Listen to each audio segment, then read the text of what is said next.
Misty, one of the biggest budget developments proposed for North Brevard, your area, is the reopening of South Lake Elementary School. Why is that important? I think it's important on a couple of fronts. One, we have some overcrowding issues in the elementary schools in the north area which have to be addressed. Two, we are lacking in the north end of the county in choice programs. And that has been an issue that I have heard from my community since I started advocating for education long before I was even on the board, is that we don't have choice for the students in the north end of the county, and we have to do something about that. So it meets two needs. One, it provides that choice option for the north end of the county.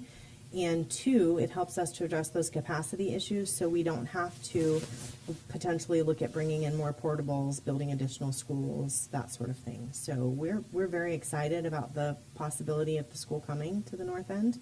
I think the community is excited and appreciative of the fact that they're being given this opportunity because it's been so long that we have been without.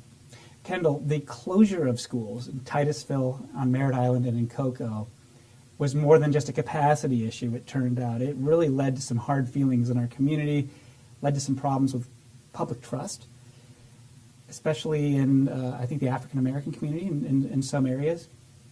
Will opening South Lake mend some of those relationships? What's your take? Well, I think I look at it in two ways. I mean, I remember that a night when Dr. Blackburn presented, I think it was December 15th, happened to be my wife's birthday, his long-term strategy. And one of the things Chairman Belford referenced was this concept of equity. And the return of South Lake is really a manifestation of having that discussion. If you recollect that night, there was a young man who was going to the 7th grade, and he says, hey, look, I've got a friend who lives in this part of the county, and they've got the opportunity to attend this particular type of program. It may have been gifted or something of that nature. And he says, it doesn't exist on my end of town. Will I be able to do that? And I thought it was probably the most compelling statement of the night. And that night, there started to be some discussions about equity. And so seeing the reopening of South Lake, and particularly the type of programming that's been discussed, I think is going to be a step in the right direction.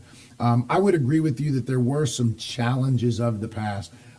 One of the things I think you have to be with the community is clear, concise, and honest. And at that time, there were some challenges where maybe people didn't feel that the board members had given them very clear explanations, because there were multiple schools that were on the list where there was not closure. And at least it appeared to some elements of the community that there may have been disproportionate closures that more impacted African American communities. And so I believe that it's a challenge for anyone. Anytime you're opening schools, closing schools, currently you're talking about redistricting, any of those things, if you can give some very fact-specific reasons, people still love their schools and love their neighborhood schools, but I think it helps them to understand why you're doing it, and it makes sense, and it's really on a database type reason.